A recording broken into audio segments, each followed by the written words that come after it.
Әли Имран сүресі. Рахман, әрі аса рахымды Алланың атымен бастаймын. Әлиф, ләм, мим. Бір Алла, одан басқа құдай жоқ. Ол хай, мәңгі тірі, қайюм, еш нәрсеге арқа сүйемей, күллі болмысты бір өзі тіреп меңгеріп тұрушы. Уа Мұхаммед, ол саған осынау кітапты ақиқаттың нақ өзі әрі титтейде жалған араласпайтындай етіп, хақ мақсатта, сондай-ақ өзінен бұрынғы кітаптарды, яғни Тәурат, Інжіл сынды илахи кітаптардың әу бастағы түпнұсқасы мен мазмұнын растаушы ретінде оқиғалардың ағысына қарай бірте-бірте түсіруде. Ол Тәурат пен Інжілді де түсірді. Яғни ол Тәурат пен Інжілді бұрынырақта адамдарға тура жолды нұсқайтын жолбасшы ретінде түсірді. Сондай-ақ, ақ пен қараның, ақиқат пен жалғанның ара жігін ажырататын илахи қағидалар жиынтығы Фурқанды, Құранды түсірді.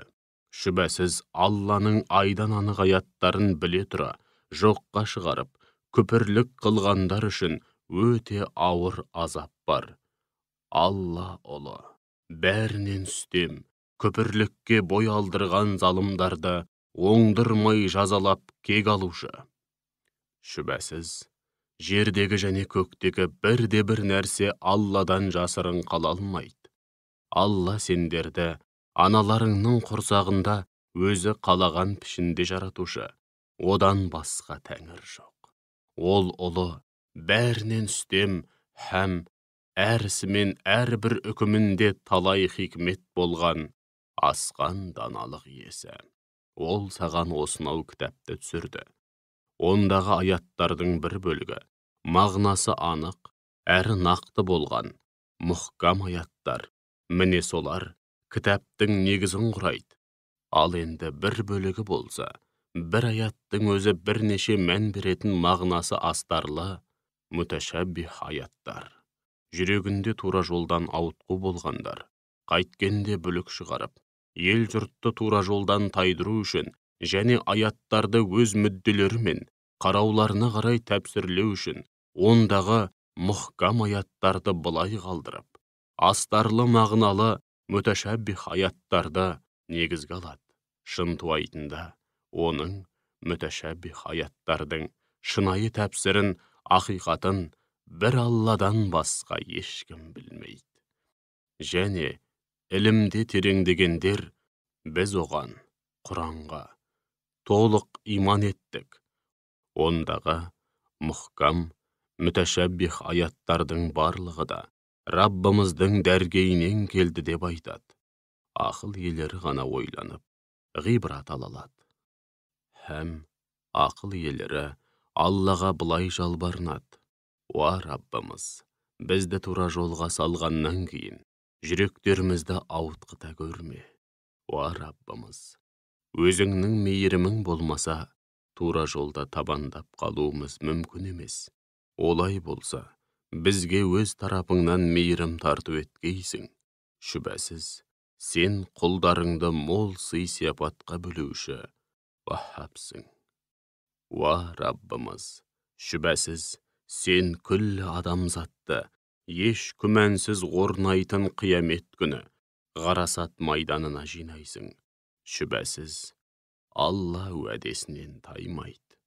Күпірлік еткендердің мал дүниелері де, бала шағалары да Алланың алдында оларға титтей де пайда бермейді. Міне солар тозақтың отыны болады.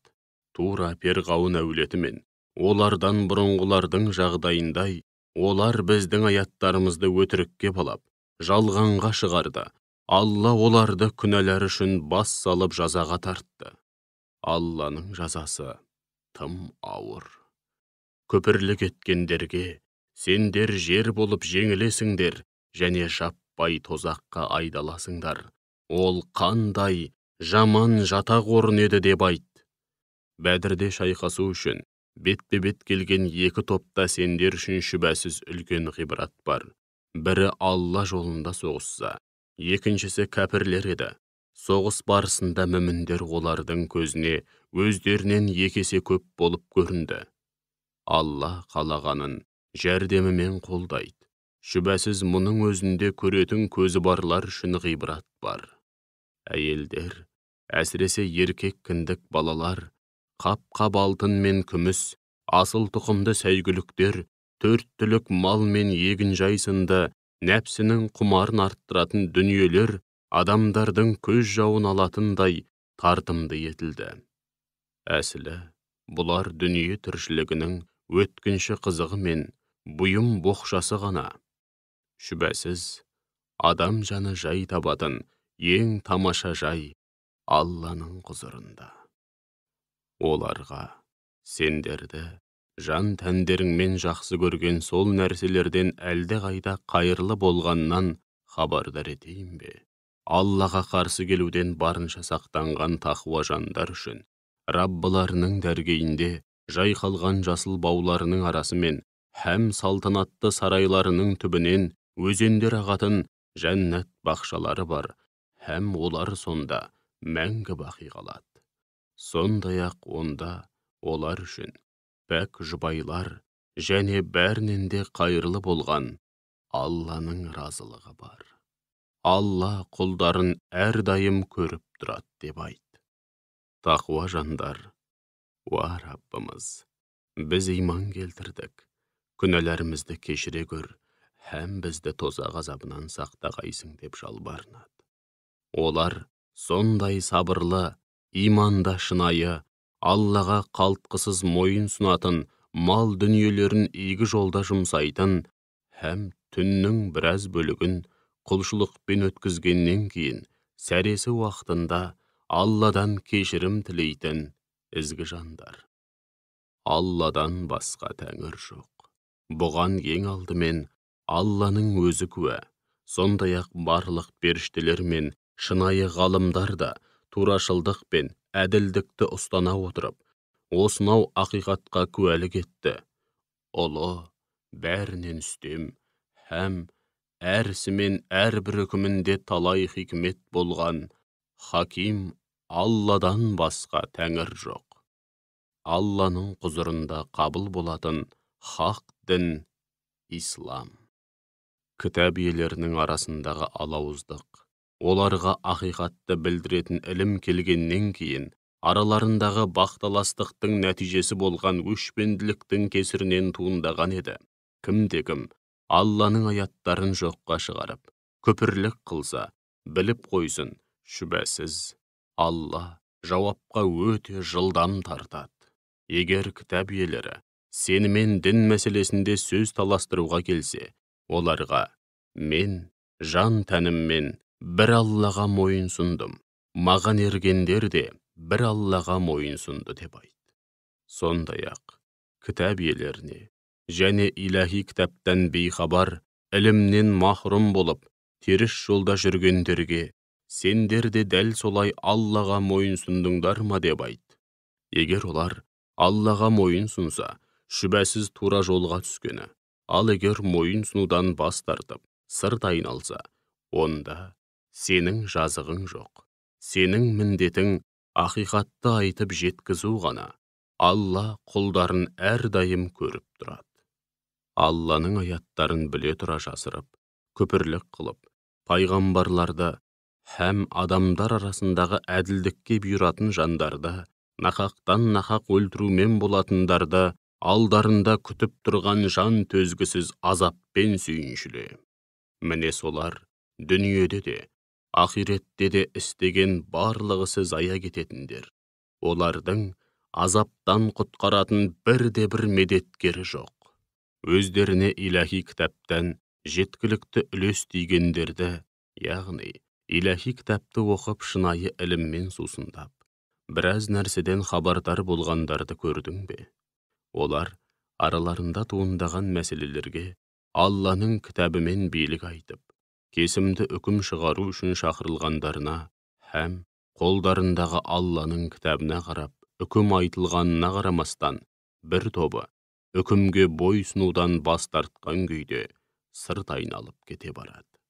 Мұның себебі олардың өздерінше Тозақ оты бізге бұзауға табынумен өткізген санаулы күнді қоспағанда әсте тимейді деп айтатындықтары.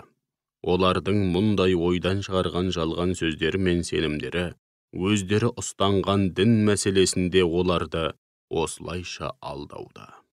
Шүбәсіз орнайтын қиямет күнінде оларды бір жерге, ғарасат майданына жинағанымызда, және ешкімге титтейде қиянат жасалмайтын әрбір жан дүниедегі істегеніне қарай қарымын толық алатын шақта олардың жағдайы не болмақ?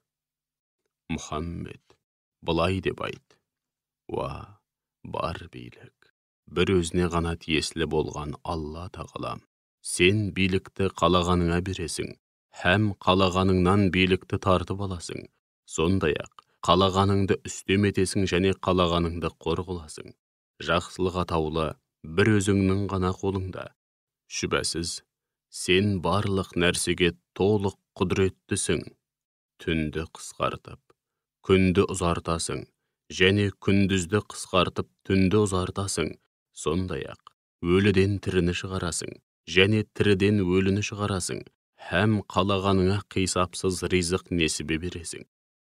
Мүміндер, мүмін бауырларын былай қалдырып, кәпірлерді дос тұтпасын. Кімде-кім солай істесе, Алламен һәм оның хақ дінімен байланысын үзген болады. Бірақ өздерінен әлде қайда үстем болған кәпірлерден келетін қауіп-қатерден сақтансаңдар, оның жөні бөлек. Алла сендерді өзіне қарсы келіп, асы болудан сақтандырады. Ақыр соңында қайту бір Аллаға болмақ. Сондай-ақ мүміндерге көкіректеріңдегіні, ниет пиғылдарыңды жасырсаңдар да, жария етсеңдер де, бәрібір Алла бәрін біледі. Сондай-ақ ол күллі аспан әлемі мен жердің бәрін біледі. Алла барлық нәрсеге құдіретті деп айт. Сол бір күні әрбір жан дүниеде жақсылық есебінен не істеген болса, соның бәрі алдынан шығады. Жаман істері де дәл солай мен мұндалап алдынан шығады. Сонда ол істеген жамандығы мен өзінің арасында жер мен көктің арасындай қашықтық болғанын қалайды. Алла сендерді өзіне қарсы келіп асы болудан сақтандырады. Алла құлдарына өте мейірбан, сондай жанашыр. Уа Мұхаммед, адамдарға: егер Алланы шынымен жақсы көрсеңдер, маған еріңдер. Сонда Алла тағала да сендерді жақсы көріп, күнәларыңды кешіреді деп айт. Алла өте кешірімді, әсіресе мүмін құлдарына ерекше мейірімді. Сондай-ақ оларға: Аллаға һәм Алла елшісіне бағыныңдар деп айт. Егер олар бағынудан бас тартып, сырт айналып кете барса, онда кәпірлер біліп қойсын, шүбәсіз, Алла кәпірлерді жақсы көрмейді. Расында Алла тағала адамды, Нұхты, Ибрахимнің әулетін және Имранның әулетін күллі адамзат ішінен арнайы таңдап талғап, бүкіл адамзаттан һәм бүкіл қауымдардан үстем әрі таңдаулы қылды. Оларды бір-бірінен тараған һәм бір сенімді ұстанған бір тұтас нәсіл ретінде күллі адамзаттан үстем етті. Сондықтан да пайғамбарларды бір-бірінен бөліп жармай, бәріне бірдей иман келтіріңдер һәм Алланың таңдауына әрі пайғамбарларына қатысты орынсыз сөздер айтпаңдар. Алла ауыздарыңнан шыққан сөздің бәрін естуші, әрі бәрін білетін шексіз ілім иесі. Бір кездері Имранның әйелі: уа Раббым, шынында мен құрсағымдағы баламды дүниелік істерден толық азат етіп, бір өзіңе, яғни өзіңнің жолыңа басы бүтін атайтындығыма серт бердім. Осы нәзірімді менен қабыл еткейсің. Шүбәсіз, сен бәрін естуші әрі бәрін білетін шексіз ілім иесісің деп мінәжат еткен еді. Ол құрсағындағы баласын Раббысына басы бүтін атап қойғаны үшін ол босанармын деп ойлаған еді. Сөйтіп, ай күні толып, баласын босанғанда, өзі күткендей ұл емес, қыз тапқандықтан, уа Раббым, мен қыз босандым деді. Алла оның не тапқанын әлбетте жақсы біледі. Әрине, ол күткен ұл бала, біз берген осынау қыз бала сияқты бола алмас еді. Мен оның атын Мәриям деп қойдым. Сондай-ақ мен оны һәм ұрпағын рахымыңнан қуылған шайтаннан сақтай көр деп, бір өзіңе сыйынамын. Раббысы оны анасының ниетіне, шынайы ықыласына қарап, жақсы қабыл алды, және керемет тал шыбықтай етіп өсірді. Оны Зәкәрияның қамқорлығына берді. Зәкәрия ғибадатханаға кіріп, оның қасына келген сайын, жанында әр алуан азық көретін еді. Бірде ол таңданысын жасыра алмай, уа Мәриям, бұл саған қайдан келді деп сұрағанда, Мәриям, Алладан келді. Шүбәсіз Алла қалағанына қисапсыз ризық несібе береді деді. Сол кезде Зәкәрия Раббысына, уа Раббым, маған өз тарапыңнан пәк, әрі қайырлы ұрпақ нәсіп ете көр. Шүбәсіз сен дұғалардың бәрін естушісің, деп мінәжат етті. Содан бір күні Зәкәрия михрабта намаз оқып тұрғанда, періштелер оған былай деп үн қатты. Алла тағала сені Яхиямен сүйіншілеуде. Ол Алладан келетін бір сөзді, Исаны растайды. Һәм ізгі жандардың мырзасы, нәпсіге әсте боялдырмайтын, асқан тақуа әрі пайғамбар болады. Сонда ол таңданысын жасыра алмай, уа Раббым, мен қалайша ұл сүймекпін, өзім қартайдым, жұбайым болса бедеу деді.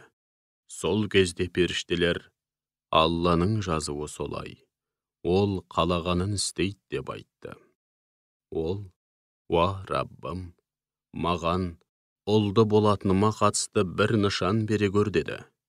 Алла, сенің нышаның ишара қылып, ымдап түсініскенің болмаса, 3 күн бойы адамдармен мүлдем тілдесе алмай қаласың. Ендеше, Раббыңды жиі еске алып, ертелі кеш, сен мінсізсің, кемшілік атаулыдан адасың деп ұлықтаумен бол деп айтты. Бірде періштелер, уа Мариям, шүбәсіз Алла сені арнайы таңдады, һәм сені күнәдан, кемшілік атаулыдан пәк қылды. Сондай-ақ, мерейіңді күллі әлемге әйел атаулыдан үстем етті. Уа Мәриям, ендеше, Раббыңның алдында барынша кішірейіп құлдық ұр, сәждеге бас қой, һәм алдында бас иіп рукух жасаушылармен бірге, сен де рукух жаса деп айтты. Уа Расулым, міне, бұлар сен бұрын соңды естіп білмеген ғайыптан хабарлар, оны саған уахи жолмен жеткізудеміз. Әсте олар Мәриямды қайсымыз қамқорлыққа аламыз деп, қаламдарын лақтырып, жеребе тастап жатқанда сен олардың қасында емес едің. Сондай-ақ олар Мәриямға қамқоршы болу мәселесінде өзара таласып жатқанда да қастарында емес едің. Бір күні періштелер, уа Мәриям, шүбәсіз Алла сені өз тарапынан келетін бір сөзбен, нәрестемен сүйіншілейді. Аты Мәсіх Мәриямұлы Иса, ол бұл дүниеде де, ақиретте де аса беделді һәм Аллаға ең жақын жандардың бірі болады. Сондай-ақ ол бесікте де, ересек егде шағында да адамдармен тілдеседі, әрі ізгі жандардың бірі болады деп айтты. Сол кезде Мәриям таңырқап, уа Раббым, мен қалайша бала көтермекпін, маған бірде-бір ер адамның қолы тиген емес дегенде, Алланың атынан сөйлеп тұрған рух, Алланың жазуы солай, ол шексіз құдіретімен қалағанын жаратады. Ол бір істің, бір нәрсенің болуын үкім қылса, оған тек бол дейді. сонда ол бірден бола қалады деп айтты. Алла оған кітап пен хикметті, Тәуратты және Інжілді үйретті, һәм оны Исраил ұрпақтарына елші етіп жіберді. Сонда ол қауымына, шүбәсіз мен сендерге Раббыларыңның тарапынан хақ пайғамбар екенімді көрсететін айдан анық белгілермен, мұғжизамен келдім.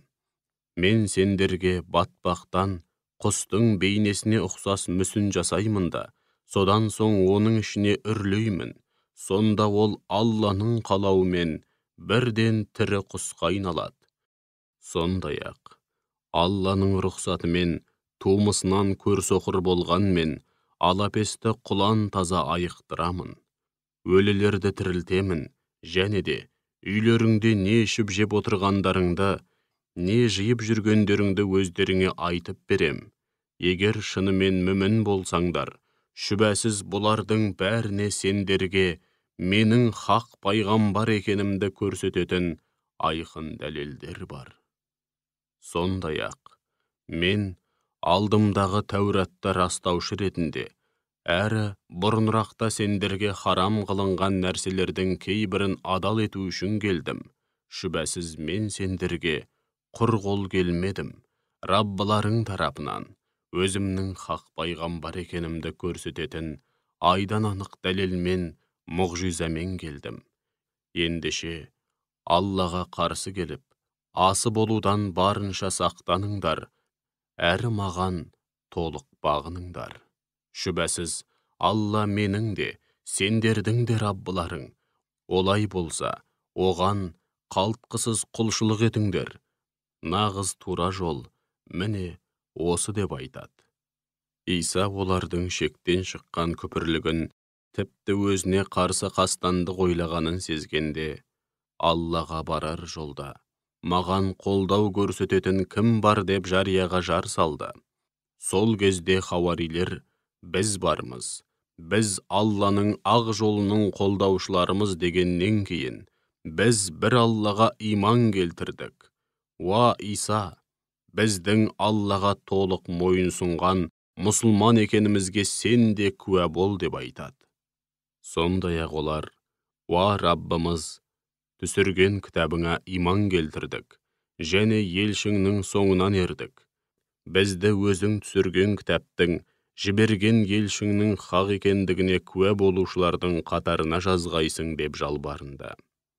Олар, яғни күпірлікте табандаған жебірейлер, Исаға қастық ойлап, тұзақ құрды.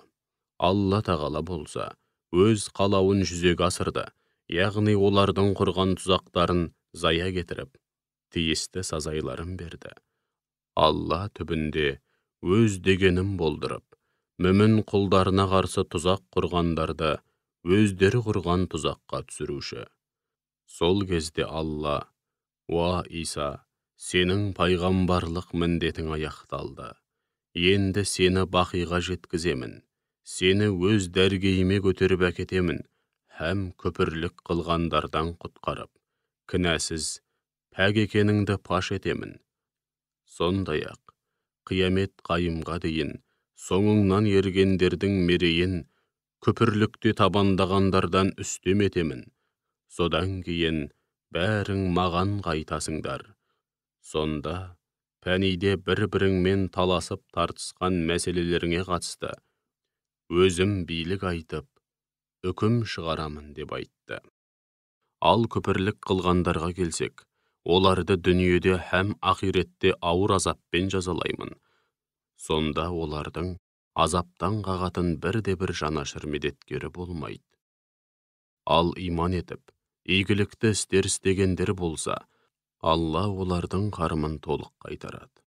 Алла айдан анық аяттарын жоққа шығарып, күпірлік қылған һәм өзіне серік қосқан залымдарды жақсы көрмейді.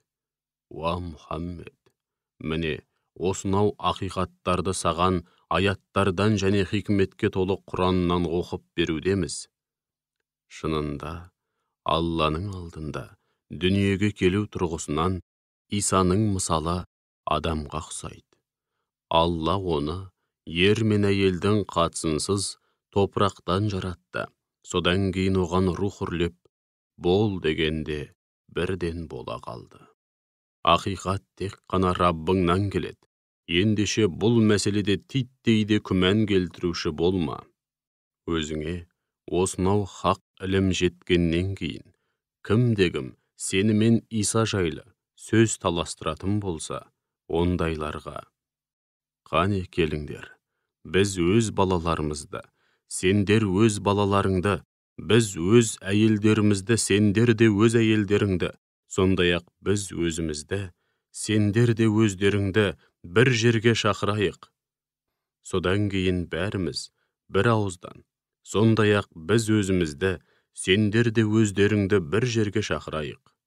Содан кейін бәріміз бір ауыздан шын көңілден Аллаға жалбарынайық. Сөйтіп, Алланың лағнеті өтірікші кәззаптарға жаусын деп қарғыс айтайық де. Міне, Исаға қатысты ақиқат осы: Алладан басқа тәңір жоқ. Шүбәсіз Алла азиз, ұлық, бәрінен үстем, һәм хаким, әр ісімен әрбір үкімі хикметтерге толы болған асқан даналық иесі. Егер ол ақиқатты мойындамай сырт айналып кете барса, шүбәсіз Алла ондай бүлікшіл бұзғындарды жақсы біледі.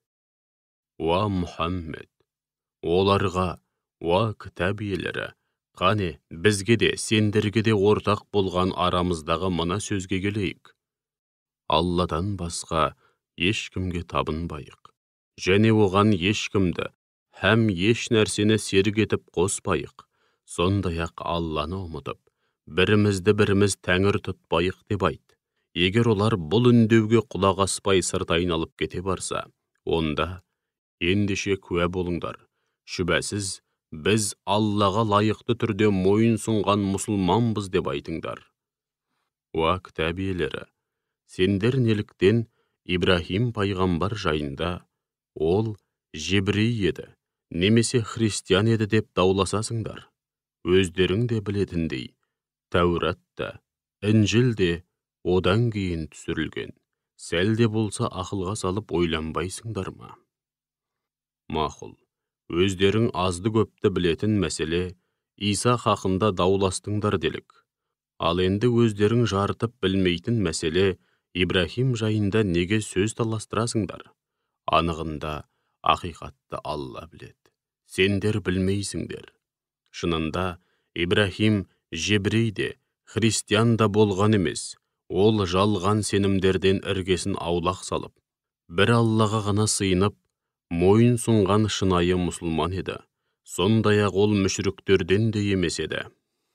Шынында адамдар арасында Ибрахимге ең жақын болғандар оның соңынан ергендер.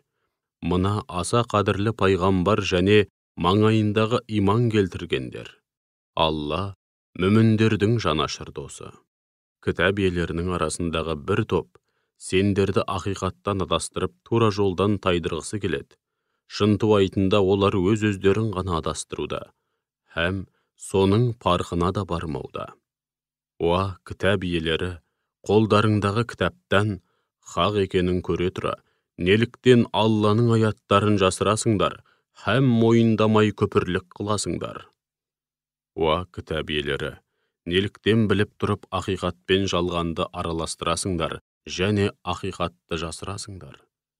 Кітап иелерінен, жебрейлерден бір топ бір-біріне, иман еткендерге түсірілген кітапқа, таңертең сырттай болса да иман келтіріңдер, және кешке қарай күпірліктеріңді паш етіңдер. Бәлкім сонда олар күмәнға бой алдырып, қайтадан бұрынғы діндеріне қайтар. Сондай-ақ, діндеріңді ұстаған адамнан өзге жанға әсте иланбаңдар десті. Уа Мұхаммед, шүбәсіз нағыз тура жол Алланың жолы деп айт.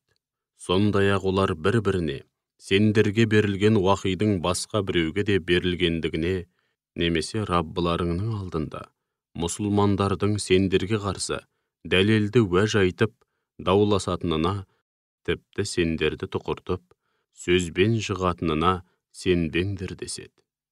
Оларға Шүбәсіз бар жақсылық бір Алланың қолында, оны қалағанына нәсіп етеді. Алла жаратылыс атаулының бәрін шексіз шарапатына бөлеуші, құлдарына кеңшілік жасаушы, һәм кімнің не нәрсеге лайықты екенін бәрінен де жақсы білетін шексіз ілім иесі. Өзінің мейірімін һәм уақи, пайғамбарлық сынды ерекше нығметті қалаған құлына ғана арнайы нәсіп етеді. Алла зор жақсылық, шексіз шарапат иесі деп айт. Кітап иелерінің арасында мол қазына мүлікті аманат етіп тапсырсаң, оны өзіңе толық қайтарып беретіндер бар.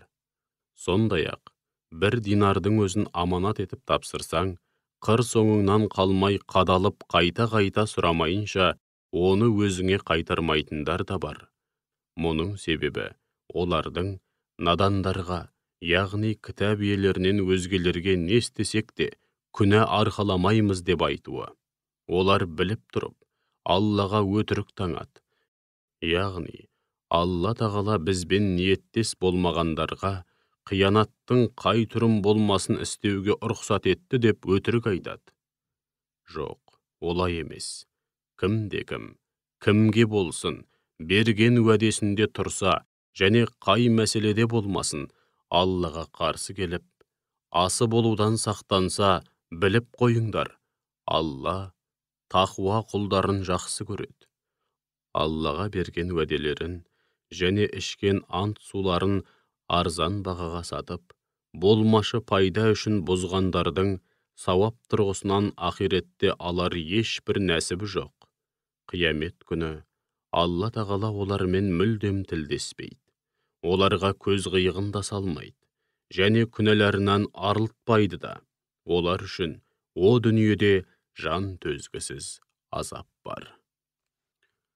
Олардың, жебірейлердің ішіндегі бір топ, кітапта жоқ нәрсені бар екен деп ойлап қалуларың үшін, Тәуратты оқығанда тілдерін шайнап, кей сөздерді бұрмалап оқиды. Һәм бұл Алладан келген уахи дейді. Асылында ол Алладан келген уахи емес. Олар біліп тұрып Аллаға өтірік таңады. Алла қандай да бір адамға кітап, билік, дұрыс үкім шығара білу қабілеті мен даналық және пайғамбарлық берген болса, содан кейін оның ел жұртқа, Аллаға емес, маған құл болыңдар деп айтуы мүмкін емес. Керісінше, ол ел жұртқа, өзгелерге үйретіп, өздеріңде зерделеп оқып жүрген осынау кітаптың арқасында, Раббани, яғни Алланың шынайы һәм ықыласты құлдары болыңдар деп айтады. Сондай-ақ ол сендерге періштелер мен пайғамбарларды тәңір тұтыңдар деп те бұйырмайды. Сендер Аллаға толық мойынсұнып мұсылман болғаннан кейін, пайғамбарларың сендерге кәпір болыңдар деп бұйырады ма? Бұл ақылға сыймайды. Уа кітап иелері, Алла тағала кезінде бүкіл пайғамбарларға, сендерге кітап һәм хикмет бердім. Ендеше өздеріңнен кейін қолдарыңдағы кітапты растаушы пайғамбар келсе, онда оған міндетті түрде иман келтіріп, қолдау көрсетесіңдер деп олардан уәде алған еді. Алла пайғамбарларға, мұны қабылдайсыңдар ма? Осынау ауыр тапсырмамды қалтқысыз орындауды мойындарыңа аласыңдар ма дегенде олар, қабылдаймыз, мойнымызға аламыз деп жауап берді. Сонда Алла, ендеше бұл сөздеріңе өздерің куә болыңдар, һәм қауымдарыңда куә болсын, мен де сендер сияқты куә боламын деп айтты. Ал енді кім бұдан кейін уәдесінен тайып сырт айналса, міне солар діннен безген күнәһарлар. Жоқ, әлде күллі аспан әлеміндегі және жердегі жаратылыс атаулының бәрі ерікті һәм еріксіз түрде Аллаға тәслім болып, бірінен кейін бірі оған қайтарылып жатқанда, олар Алланың дінінен басқа дін іздеуде ме? Оларға, біз Аллаға иман келтірдік, бізге түсірілген уахиге, және Ибрахимге, Исмайылға, Исхаққа, Яқубқа һәм оның нәсілінен шыққан пайғамбарларға түсірілген, сондай-ақ Мұса мен Исаға берілген, және барлық пайғамбарларға, Раббыларынан түскен иләһи кітаптарға иман келтірдік. Иман ету мәселесінде олардың ешбірін бөліп жармаймыз. Біз бір Аллаға ғана мойынсұнған мұсылманбыз деп айт. Кім-кім исламнан басқа бір дін іздесе, біліп қойсын. Ол дін әсте қабыл болмайды. Сөйтіп ол ақиретте зиян шегетіндердің қатарында болады. Иман келтіріп, пайғамбардың хақ екеніне куә болғаннан соң, сондай-ақ айдан анық дәлелдер, мұғжизалар келгеннен кейін, күпірлік қылған қауымды Алла тура жолға қалай салмақ? Алла күпірлікте табандап, өз-өзіне қиянат жасаған залым қауымды әсте тура жолға салмайды. Олардың сазайы Алланың, періштелердің және күллі адамзаттың қарғысына ұшырау. Олар мәңгі бақи сол лағнеттің астында қалады. Олардың азабы әсте жеңілдетілмейді, һәм оларға ешкім көз қиығында салмайды. Яғни, рахым назарын салмайды. Алайда содан кейін тәубе етіп, күпірлік пен күнә атаулыдан толық арылып түзелгендердің жөні бөлек.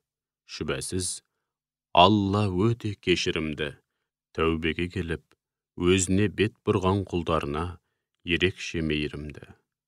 Ал иман келтіргеннен кейін, күпірлік қылғандардың һәм күпірлікте табандап, одан сайын азғындыққа салынғандардың тәубесі қабыл болмайды. Олар нағыз адасқандар.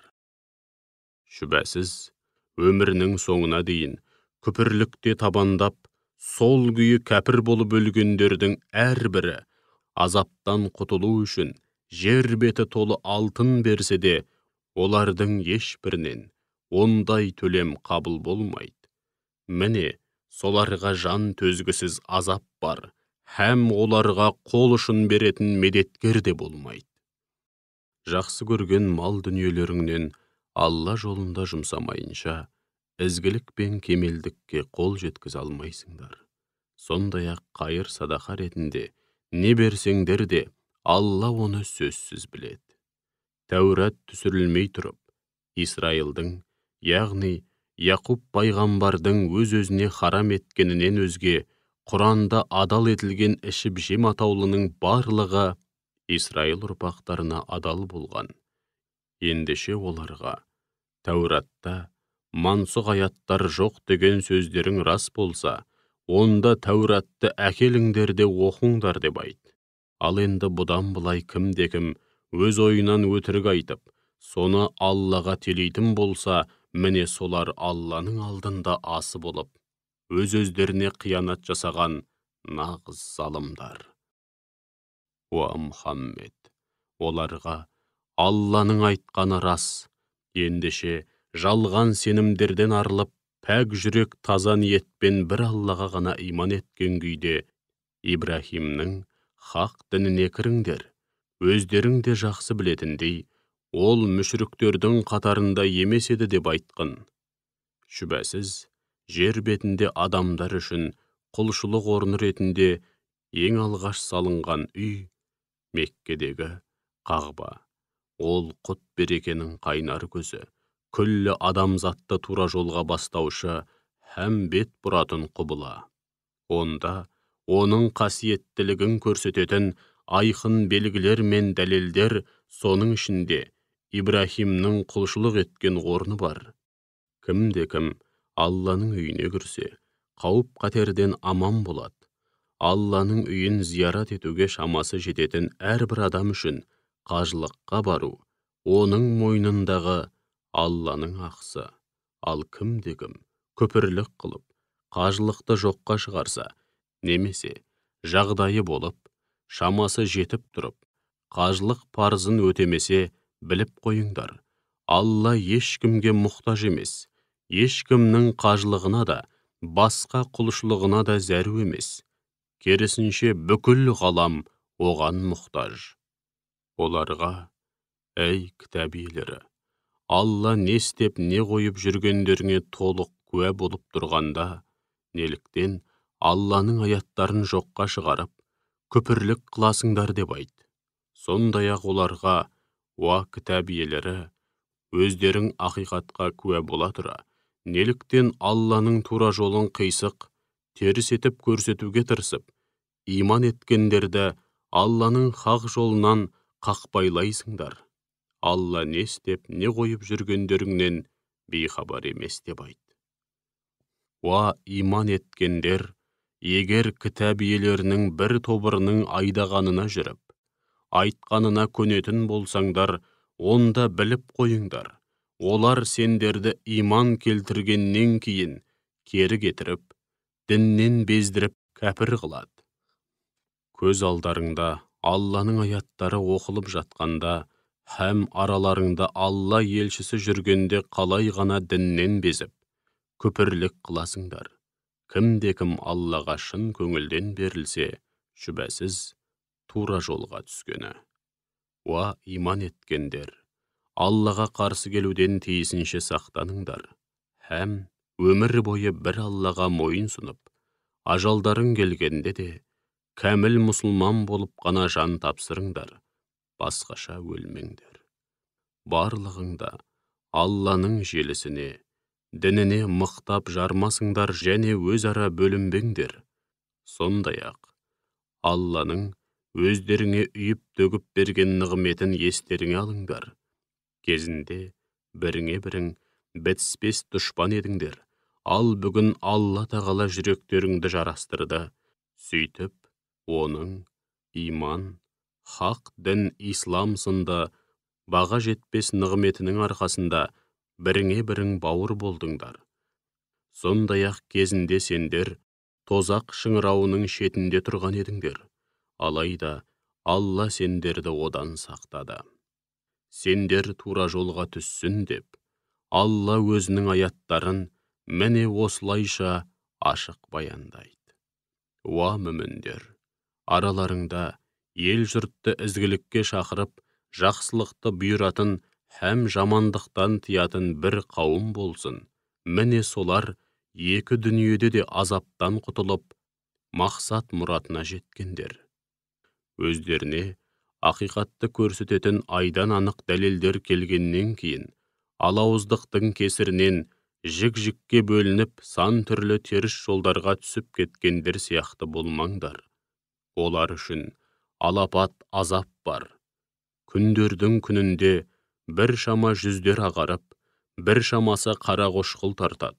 Сонда жүздері қарайғандарға, иманға келгеннен кейін күпірлік қылдыңдар, солай ма?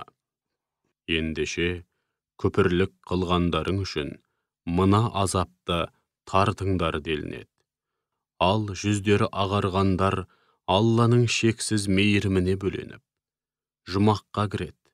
Олар онда мәңгі бақи қалады. Міне бұлар Алланың аяттары. Біз оларды саған титтейді күмән араластырмай, ақиқаттың нақ өзі ретінде оқып берудеміз. Алла бірде-бір жаратылысқа, ешбір жанға қиянат жасауды қаламайды.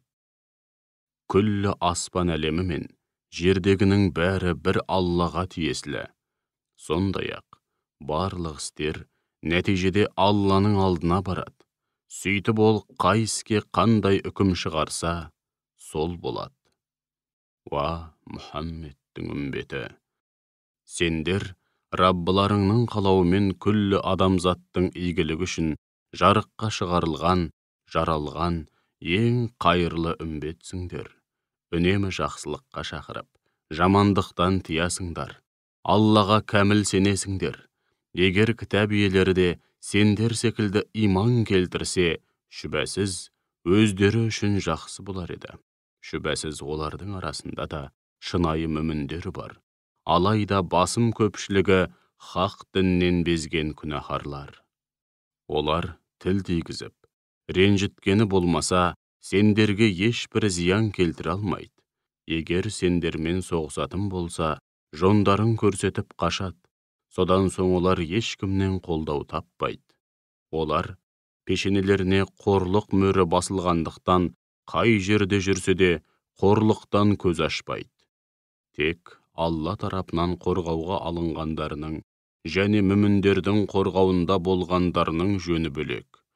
Сондай-ақ олар Алланың қаһарына ұшырап, маңдайларына бейшаралық мөрі басылды.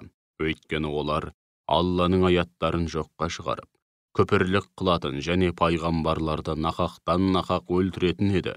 Себебі олар аслық қылып, шектен шығумен болған еді. Әйтсе де олардың бәрі бірдей емес. Кітап иелерінің арасында да өздерің секілді иман етіп тура жолға түскен қауым бар. Олар түнімен Алланың аяттарын оқып, сәждеге жығылады. Олар Аллаға һәм ақирет күніне кәміл сенеді, һәм ел жұртты жақсылыққа бұйырып, жамандықтан тыюға тырысады. Сондай-ақ қайырлы, игілікті істерде бір-бірімен жарысады. Міне солар ізгі жандардың қатарында. Олар қандай жақсылық істесе де, Алланың құзырында еңбектері еш кетпейді. Алла өзіне қарсы келуден барынша сақтанған, өзін лайықты түрде ұлықтайтын тақуа жандарды жақсы біледі. Күпірлік қылғандардың мал-мүліктері мен бала-шағалары Алланың алдында оларға титтей де пайда бермейді. Олар тозақтықтар, олар сонда мәңгі бақи қалады. Олардың бұл дүниеде ел жұртқа көз қылып жұмсаған мал-пұлдарының мысалы өз-өздеріне қиянат жасап, күнәға батқан қауымның егістігіне тиіп, ойрандап кеткен ызғарлы дүлей дауыл сияқты. Алла оларға зұлымдық жасамады. Керісінше, олар күнәға батып, өз-өздеріне қиянат жасады. Уа иман еткендер, мүміндерден өзгені сырлас дос тұтпаңдар.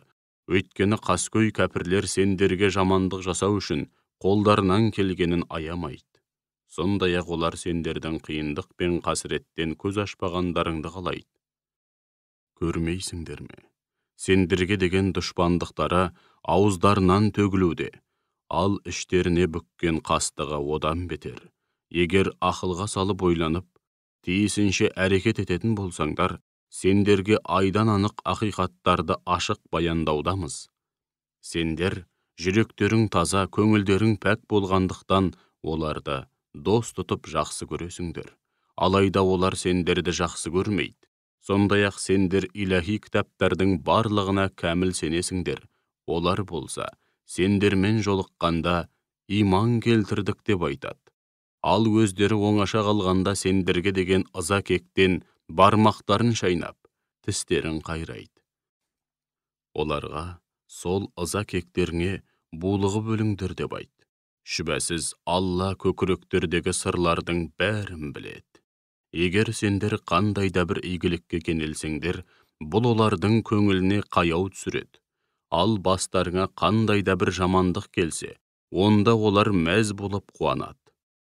Егер сабырлылық танытсаңдар, және хақ жолдан ауытқымай, тақуалық шеңберінен шықпай әрекет ететін болсаңдар, олардың қулық сұмдығы мен құрған тұзақтарының сендерге ешқандай да зияны тимейді. Шүбәсіз, Алла олардың істеп жүрген істеріне шексіз ілімі һәм құдіретімен құрсау салушы. Уа Мұхаммед, сен бір күні таң сәріден үй ішіңді қалдырып, мүміндерді шайқасқа бекінетін жерлеріне орналастыру үшін Ұхуд тауына қарай шыққан едің. Алла бәрін естуші, бәрін білетін шексіз ілім иесі. Міне сол кезде араларыңнан екі бірдей жасақ, жігерсіздік танытып кері шегінуге бел буған еді. Олардың қорғаны һәм медеткері Алла еді. Алайда олар соған қарамастан жігерсіздік танытты. Мүміндер қандай жағдайда болмасын үнемі бір Аллаға тәуекел етулері керек. Шүбәсіз, ол сендерге кәпірлермен салыстырғанда өте аз әрі тым қауқарсыз болған кездеріңде Бәдірде қолдау көрсетіп, жеңіске жеткізген еді. Ендеше Аллаға қарсы келуден барынша сақтанып, тақуалық шеңберінен шықпаңдар. Сонда оған тиісінше шүкірлік еткен боласыңдар. Уа Мұхаммед, сол кезде оларға Раббыларың сендерге көктен түсірілетін 3000 періштемен жәрдем беріп, қолдаса жетпей ме деген едің? Әрине жетеді.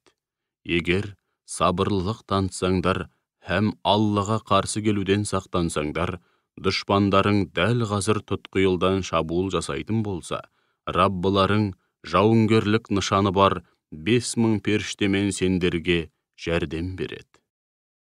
Алла бұл жәрдемді сендерге тек сүйінші ретінде, һәм сол арқылы жүректерің орнықсын деп көрсеткен еді. Жәрдем мен жеңіс азиз, ұлы, бәрінен үстем, әрі хаким, әрісімен әрбір үкімінде талай хикмет болған асқан даналық иесі Алладан ғана келеді. Сондай-ақ Алла бұл жәрдемді бірсыпыра кәпірді өлтіріп, енді бірсыпырасын тұтқынға түсіру арқылы күпірлік қылғандардың бір тобын жою мақсатында, ал қалғандары түңіліп, сорлап қайтсын деп көрсетті. Уа Мұхаммед, мұның бәрін істеген Алла. Сенің бұл іске еш қатысың да, ықпалың да жоқ. Алла қаласа оларды тәубеге, иманға келтіріп, күнәләрін кешіреді, қаласа оларды күпірлікте табандаған залымдар ретінде азаптайды. Күллі аспан әлеміндегі һәм жердегі жаратылыс атаулының бәрі бір Аллаға тиесілі. Ол қалағанын жарылқап кешіреді, қалағанын азаптайды. Алайда Алла құлдары қанша жерден күнәға батса да, тәубелеріне келген жағдайда өте кешірімді. Әсіресе тәубе етіп, өзіне бет бұрған құлдарына ерекше мейірімді. Уа иман еткендер, пайызды еселеген үстіне еселеп өсім жемеңдер, Аллаға қарсы келуден сақтаныңдар. Сонда екі дүниеде де азаптан құтылып, мақсат мұраттарыңа жетесіңдер. Сондай-ақ кәпірлер үшін әзірленген тозақ отынан иманға келіп, игілікті істер жасау арқылы сақтаныңдар. Аллаға һәм Расулына бағыныңдар. Сонда екі дүниеде де мейірімге бөленесіңдер. Раббыларыңның жарылқауына һәм шынайы тақуалар үшін әзірленген кеңдігі 7 қат аспан мен жердей болған жұмаққа асыға ұмтылыңдар. Нағыз тақуалар кеңшілікте де, таршылықта да Алла жолында садақа бергендер. Ашу қысқанда өзін ашуландырған адамның сазайын беруге шамасы жете тұрып, ашуын жеңе білгендер, һәм адамдарға кешірімді болғандар. Шүбәсіз Алла міне осындай ізгі жандарды жақсы көреді. Сондай-ақ олар жағымсыз іс істегендерінде немесе күнәға батып, өз-өздеріне қиянат жасағандарында бірден Алланы еске алып, күнәлары үшін кешірім сұрайды. Күнәларды Алладан басқа кім кешіре алады дейсің? Сондай-ақ олар біліп тұрып, бір істеген күнәні қайта-қайта істемейді. Олардың алатын сыйы, қарымы, Раббыларының жарылқауы мен жайқалған жасыл бауларының арасынан және зәулім сарайларының түбінен өзендер ағатын жәннат бақшылары болмақ. Олар сонда мәңгі бақи қалып, бақытты ғұмыр кешеді. Діннен үйреніп білгенін іске асырып, игілікті істер істегендердің алар сыйы неткен ғажап десеңші. Сендерден бұрын қаншама ғибратқа толы оқиғалар, қаншама шариғаттар өтті. Олай болса жер бетін шарлап, Алланың хақ діні мен пайғамбарларын жалғанға шығарғандардың ақыры не болғанын өз көздеріңмен көріңдер. Міне бұл, яғни тарихта орын алған ғибратқа толы оқиғалар адамдарға ақиқатты ашық баяндау және тақуа жандар үшін тура жолды көрсету һәм уағыз насихат. Уа мүміндер, ұнжырғаларың түсіп, жасымаңдар, қайғы мұңға салынбаңдар. Егер шын мүмін болсаңдар, шүбәсіз сендер үстемсіңдер. Егер сендер Ухудта жараланған болсаңдар, сендерге қарсы соғысқан қауым да Бәдірде дәл солай жараланды. Міне біз ондай жеңісті күндерді Алла шынайы мүміндерді анықтасын, сондай-ақ араларынан иман ақиқаттарына куә болатын бір қатар куәгерлер немесе шейіттер таңдап алсын деп адамдар арасында алма кезек ауыстырып тұрамыз. Шүбәсіз, Алла күпірлікте табандап, күнәға батып, өз-өзіне қиянат жасаған залымдарды жақсы көрмейді. Сондай-ақ, Алла иман еткендерді күнәларынан тазартсын, һәм кәпірлерді бірте-бірте түп тамырмен жойып жіберсін деп, ондай жеңісті күндерді адамдар арасында алма кезек ауыстырып тұрамыз. Алла араларыңдағы хақ жолда күресіп жүргендер мен сабырлы жандарды анықтап, өзгелерден ажыратып алмайынша, бірден жаппай жұмаққа кіреміз деп ойладыңдар ма? Сендер өліммен бетпе-бет келмей тұрып, шейіт болып өлуді тілейтін едіңдер. Міне енді ол алдарыңда, алайда сендер бұрын соңды шейіттікті аңсамағандай құр қарап тұрсыңдар. Мұхаммед ақиқат жаршысы ретінде жіберілген елші ғана.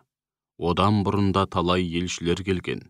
Егер ол ажалы жетіп, көз жұмса, немесе өлтірілсе, сендер кері кетіп, діннен шығасыңдар ма? Кімде-кім кері кетіп діннен шықса, онысымен Аллаға мысқалдай да зиянын тигізе алмайды. Алла тура жолда жүрудің қадірін түсініп, шүкірлік білдірушілерді жақында мол сый-сияпатқа бөлейді. Ешбір жан Алланың қалауынсыз, о бастан жазылып қойған ажалы жетпейінше өлмейді. Кімде-кім дүниенің сауабын қаласа, одан өзіне тиесілі сыбағасын береміз.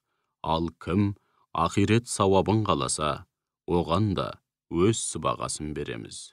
Шүкірлік білдірушілерді жақында міндетті түрде сый-сияпатқа бөлейміз. Қаншама пайғамбар өтті, олармен бірге өздерін хақ жолына атаған көптеген құдайшыл тақуа жандар Алла жолында ақиқат үшін соғысты. Олар Алла жолында бастарына келген ауыртпалықтарға еш мойымады, жасымады, және жау алдында тізе бүкпеді. Алла сондай сабырлы жандарды жақсы көреді. Олар дұшпанмен бетпе-бет келгенде бар болғаны: «Уа Раббымыз, күнәларымызды және міндетімізді орындауда һәм басқа да істерімізде артық кеткен жеріміз болса кешіре көр.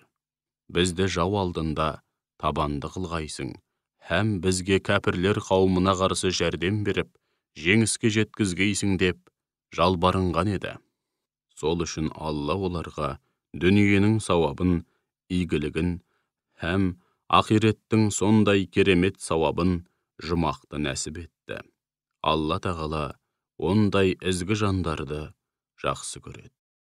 Уа иман еткендер, егер күпірлік қылғандардың айтқанымен жүретін болсаңдар, сендерді кері кетіріп діннен шығарады. Нәтижеде дүниеде де, ақиретте де зиянға ұшырайсыңдар. Керісінше сендердің иелерің Алла, ол ең жақсы медеткер. Алла тағала Құдай екендіктері хақында ешбір дәлел түсірмеген нәрселерді, пұттарды оған серік етіп қосқандары үшін күпірлік қылғандардың жүрегіне үрей саламыз. Олардың мәңгілік тұрағы жалынатқан жаһаннам. Күпірлікте табандап, Аллаға серік қосып, өз-өздеріне қиянат жасаған залымдардың тұрағы қандай жаман. Алла сендерге берген уәдесін орындады, оның қалауымен дұшпанды қынадай қырған едіңдер. Алайда жан тәндеріңмен қалаған жеңісті сендерге осылайша көрсеткеннен кейін олжаға қызығып, босаңсып қалдыңдар. Хәмде орындарыңнан тапжылмаңдар деген қатаң бұйрық төңірегінде дауласып, ақыры Алла елшісінің бұйрығын орындамадыңдар. Араларыңда дүниені қалайтындар бар еді, сондай-ақ ақиретті қалайтындар да болды. Сондықтан да Алла сендерді сынап көру үшін өздерің біраз жерге дейін тықсырып келген жаудан қашуға мәжбүр етті. Соған қарамастан сендерді кешірді. Алла мүміндерге үнемі жақсылық жасаушы, шексіз шарапат иесі. Сонда сендер, ешкімге бұрылып қарамастан, бас сауғалап қашқан беттеріңде майдан даласынан ұзап кете бардыңдар. Сол кезде Алла елшісі арттарыңнан дауыстап шақырумен болған еді. Міне, осынау қилы сәтте, уыстарыңнан шығарып алған олжаға және бастарыңа келген ауыртпалықтарға бола қапаланбас үшін, Алла сендерді мұң үстіне мұңға батырды. Алла не істеп, не қойып жүргендеріңнен толық хабардар. Содан кейін, істеріңе өкінген бойда кері қайтып, тауды паналаған Алла елшісінің маңайына жиналдыңдар. Алла бастарыңа түсірген мұнша мұң мен ауыртпалықтың артынан бойларыңды билеген қорқынышты сейілтіп, жан тыныштығына бөледі. Сөйтіп, араларыңдағы шынайы мүміндер тобын жеңіл ұйқы басты. Ал енді бір топ мұнафықтар қара басының қамын жеп, Алла хақында жахилият дәуіріне тән шындыққа жанаспайтын небір ойлардың шырмауына түсті. Олар бұл қолбасшылық ісінде біздің қандай да бір ықпалымыз бар ма өзі дейді. Оларға бар билік бір Алланың қолында деп айт. Негізінде олар саған ашып айтпайтын нәрселерін іштерінде сақтауда. Сондай-ақ өзара қолбасшылық ісі біздің қолымызда болғанда, дәл осы арада қырғынға ұшырамас едік деседі. Оларға тіпті үйлеріңде отырсаңдар да, араларыңдағы дәм тұзы таусылып, ажалы жеткендер өлетін жерлеріне қарай бет алар еді деп айт. Алла көкіректеріңдегіні ниет пиғылдарың мен басқа да сезімдеріңді сынап, жүректеріңдегі иманды әр алуан уәсуәса мен күмән атаулыдан арылту үшін бастарыңа осындай ауыртпалық түсірді. Алла құлдарының көкірегіндегі бар сырды біледі. Шындуайтында екі қол Ухудта бетпе-бет келген күні араларыңнан жонын беріп алды-артына қарамай қашқандардың істеген бір қатар күнәлары себепті шайтан олардың аяқтарынан шалып сүріндірмек болды. Соған қарамастан Алла оларды ескеріп кешірді. Шүбәсіз, Алла өте кешірімді. Құлдары қанша жерден қателікке ұрынса да, бірден жазаламайтын өте сабырлы.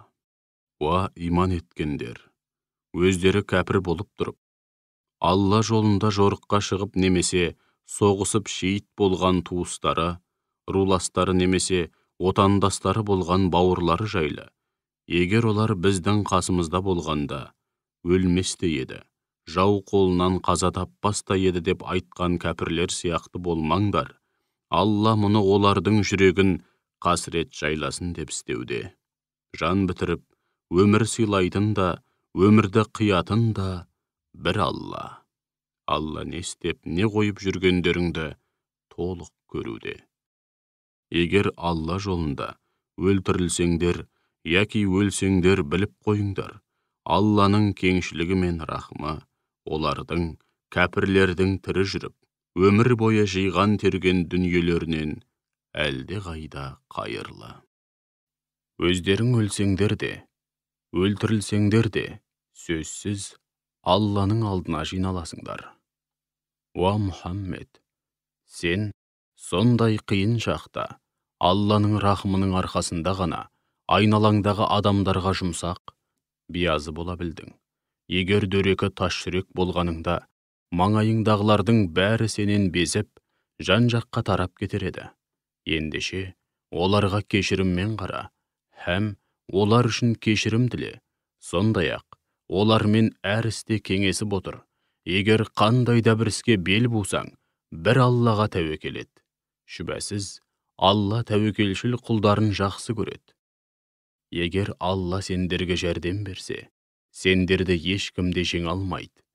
Ал егер қол ұшын бермей жалғыз қалдырса, содан кейін сендерге жәрдем беретін кім бар? Ендеше, шынайы мүміндер бір Аллаға ғана арқа сүйеп, тәуекел етсін. Ешбір пайғамбар олжаға қол сұғып, аманатқа қиянат жасамайды. Кімде-кім аманатқа қиянат жасаса, яғни олжаға немесе халыққа тиесілі ортақ дүниеге қол сұғатын болса, қиямет күні Алланың алдында сол ұрлаған нәрсесін арқалаған күйде келеді.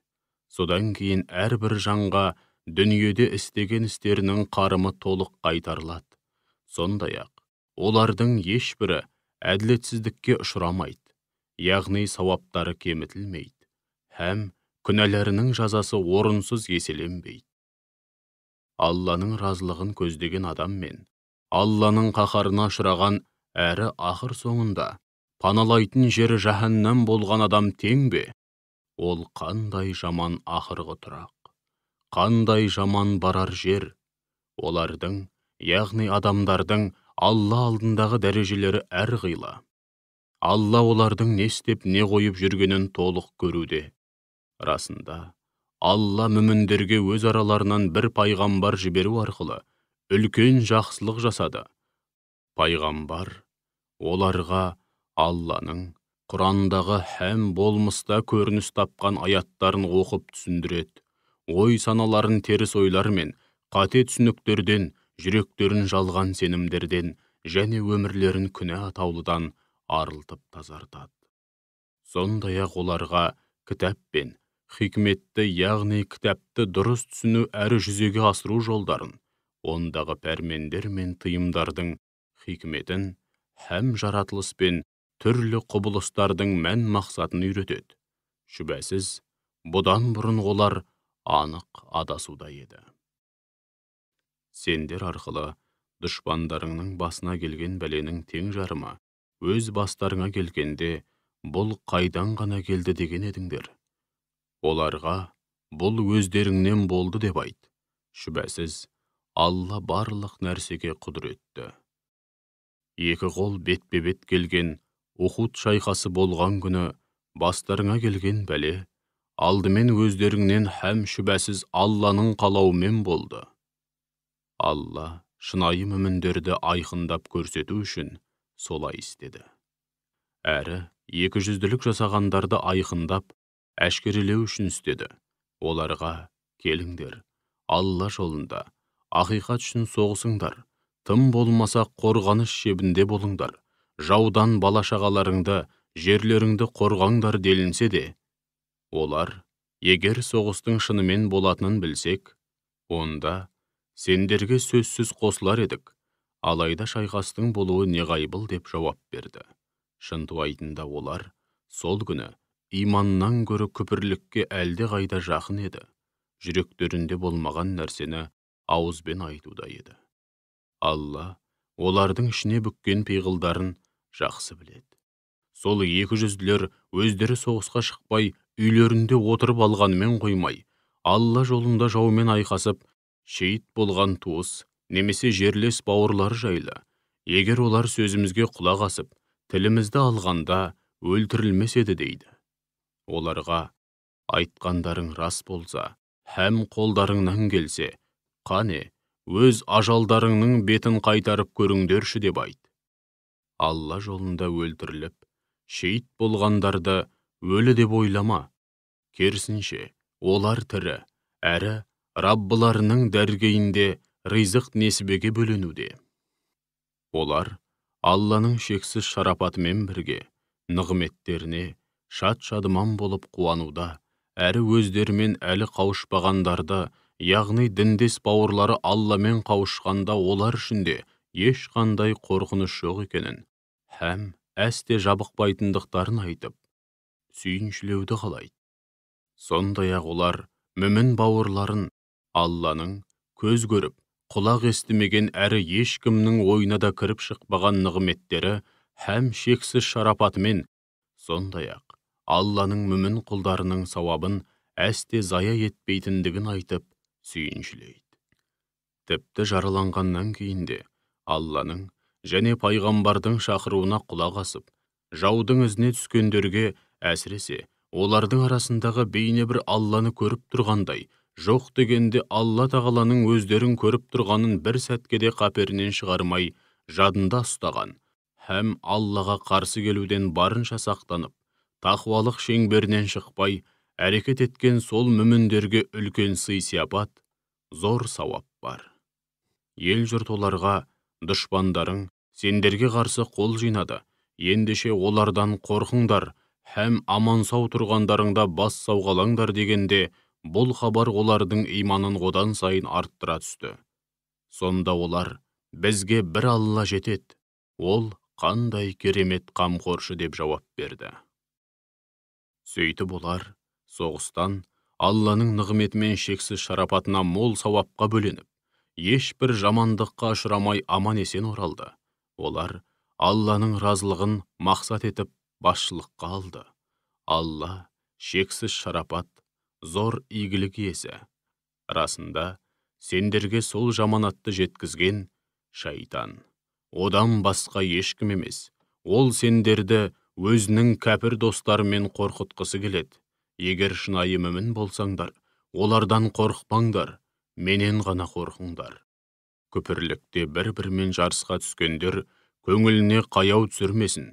Олар Аллаға, яғни Алланың хақ дініне һәм пайғамбарына зәредей де зиян келтіре алмайды. Алла ақиретте олардың ешқандай нәсібі болмағанын қалайды, әрі олар үшін алапат азап бар. Иманды күпірлікке айырбастағандар Аллаға, яғни оның хақ дініне һәм пайғамбарына зәредей де зиян келтіре алмайды, және олар үшін жан төзгісіз азап бар. Күпірлік қылғандарға бұл дүниеде мұрсат берген болсақ, олар оны өздері үшін қайырлы екен деп ойламасын. Шынтуайтында, біз оларға одан сайын күнәға бата түссін деп мұрсат берудеміз. Олар үшін ақиретте өздерін қор қылатын азап бар. Алла мүміндерді үнемі сендердің жағдайларың сияқты кімнің мүмін, кімнің мұнафық екені белгісіз болған қиын жағдайда қалдырмайды. Түбінде таза мен ластың, ақ пен қараның, мүмін мен мұнафықтың ара жігін ажыратады. Сондай-ақ Алла барлығыңды бірдей, адамдардың жүрегіндегі бар сырды біліп, ғайыптан хабар беретін көріп келетпейді. Алайда ол пайғамбарларының арасынан қалағанын таңдап алып, оларға өзі қалаған деңгейде ғайыпта һәм адамдардың жүрегіндегі сырларды білетін ерекше қабілет береді. Ендеше Аллаға және пайғамбарларына иман келтіріңдер. Егер шынымен иман келтіріп, Аллаға қарсы келуден сақтанып, тақуалық шеңберінде өмір сүретін болсаңдар, сендер үшін көз көріп құлақ естімеген, ешкімнің ойына да кіріп шықпаған үлкен сый-сияпат бар. Алланың шексіз шарапатымен үйіп төгіп берген мал дүние, ілім, күш қуат сынды нығметтерін игі жолға жұмсамай сараңдық қылғандар, бұл қылықтары өздері үшін қайырлы болады деп ойламасын. Керісінше, бұл өздері үшін жаман болады. Қиямет күні сараңдық қылып жинаған дүние мүліктері өз мойындарына оралады. Күллі аспан әлемі мен жердің бар мұрасы бір Аллаға тиесілі, яғни ондағы барлық нәрсе түбінде Аллаға қалады. Алла олардың не істеп не қойып жүргенінен толық хабардар. Алла пақыр, біз баймыз деп айтқандардың сөзін Алла естіді. Біз олардың айтқанын және пайғамбарларды нақақтан нақақ өлтіргенін жазып қоямыз. Һәм о дүниеде оларға тозақ отының, күйдіретін азабын татыңдар деп айтамыз. Міне, бұл азап, өз қолдарыңмен істеген күнәларыңның қарымы. Алла құлдарына әсте қиянат, әділетсіздік жасамайды. Сондай-ақ олар, Алла бізден мұғжиза ретінде көктен түсетін, от жалмап күл қылатын құрбандық әкелмейінше, бірде-бір пайғамбарға сенуші болмаңдар деп уәде алған еді дейді. Ендеше оларға, сендерге менен бұрын көптеген пайғамбарлар айқын дәлелдермен, анық мұғжизалармен қатар өздерің айтқан құрбанды да әкелген еді. Егер айтқандарың рас болса, онда неге нақақтан нақақ өлтірдіңдер деп айт. Уа Мұхаммед, егер олар саған өтірікшісің деп, өзіңе де, сөзіңе де сенбесе, еш мұңайма. Шүбәсіз, сенен бұрында талай пайғамбарлар өтірікшіге баланған еді. Олар да қауымдарына өздерінің хақ пайғамбар екенін көрсететін ап-айқын дәлелдермен, көпе көрнеу мұғжизалармен, өсиетке толы иләһи парақтармен және Тәурат пен Інжіл сынды адамдардың көкірегіне иман нұрын ұялатып, жолдарына жарық түсіретін нұрлы кітаптармен келген болатын. Әрбір тірі жан бір күні өлімнің дәмін міндетті түрде татады. Қиямет күні бұл дүниеде істеген істеріңнің қарымын толық аласыңдар. Кім тозақтан аулаға кетіліп, жұмаққа кірсе, зор жетістікке һәм мақсат мұратына жеткені біліп қойыңдар. Бұл дүниенің тіршілігі алдамшы қызықтан, жалған бұйым боқшадан басқа түк емес. Ендеше, уа мүміндер, шүбәсіз, сендер мал мүліктеріңе һәм жан тәндеріңе қатысты түрлі сынақтарға душар боласыңдар. Сондай-ақ, өздеріңнен бұрын иләһи кітап берілгендерден және Аллаға серік қосқандардан көңілдеріңе тиетін талай сөз естисіңдер. Егер соның бәріне сабырлылық танытсаңдар һәм Аллаға қарсы келуден сақтанып, тақуалық шеңберінде өмір сүрсеңдер, міне сол асқан табандылық пен ерекше күш-жігер талап ететін сауабы мол зор істердің бірі. Кезінде Алла кітап иелерінен кітаптағы ақиқаттарды, әсіресе Алланың соңғы елшісі жайлы маңызды мәліметтерді ел жұртқа ашық айтып жеткізетін боласыңдар, һәм ондағы ақиқаттарды жасырмайсыңдар деп уәде алған еді. Алайда олар мұны қаперлеріне ілмей, бірден бұлай ысырып қойып, оны мал дүние, шен-шекпен, атақ-абырой сынды болмашы бағаға сатып жіберді. Расында, олардың бұл саудасы қандай жаман әрі зиянды десеңші. Жағымсыз істермен қолдарына тиген болмашы бұйым боқшаға мәз болғандарды һәм қолдарының ұшы тимеген істерді иемденіп, өздері атқарғандай мақтау естігенді қалайтындарды оңады деп ойлама. Сондай-ақ оларды азаптан құтылады деп те ойлама. Олар үшін жан төзгісіз азап бар. Күллі аспан әлеміндегі және жердегі бар мүлік пен бар билік Аллаға тиесілі. Алла барлық нәрсеге құдіретті.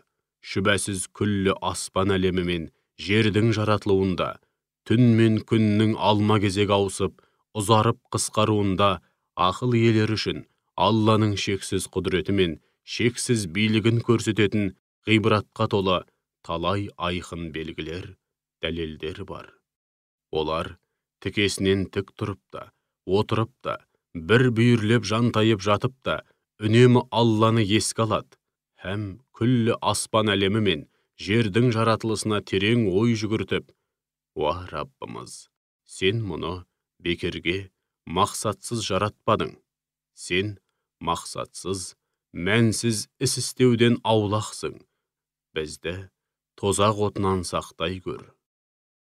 Уа Раббымыз, сен кімді тозаққа тастасаң, шүбәсіз оны қор қылғаның, көпірлікте қасарсып, өз-өзінің обалына қалған залымдардың өздерін Алланың азабынан қағатын бірде-бір медеткер жоқ.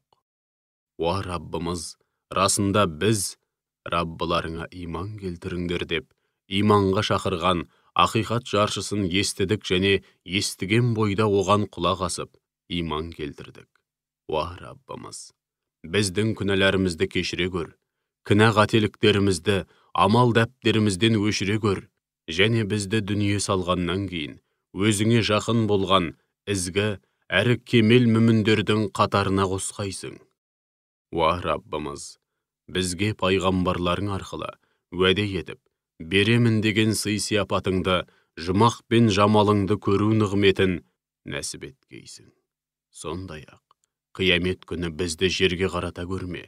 Шүбәсіз сен уәдеңнен әсте таймайсың деп жалбарынады. Раббылары олардың дұға мінәжаттарына былай деп жауап береді.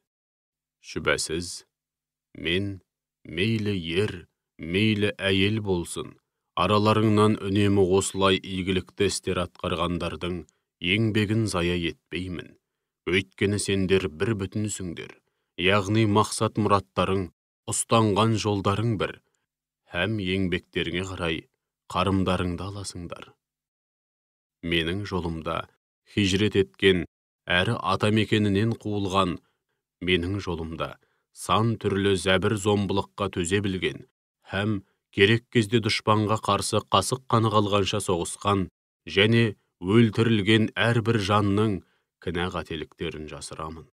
Һәм шүбәсіз, оларды жайқалған жасыл бауларының арасынан және зәулім сарайларының түбінен өзендер ағып жататын жәннат бақшаларына кіргіземін.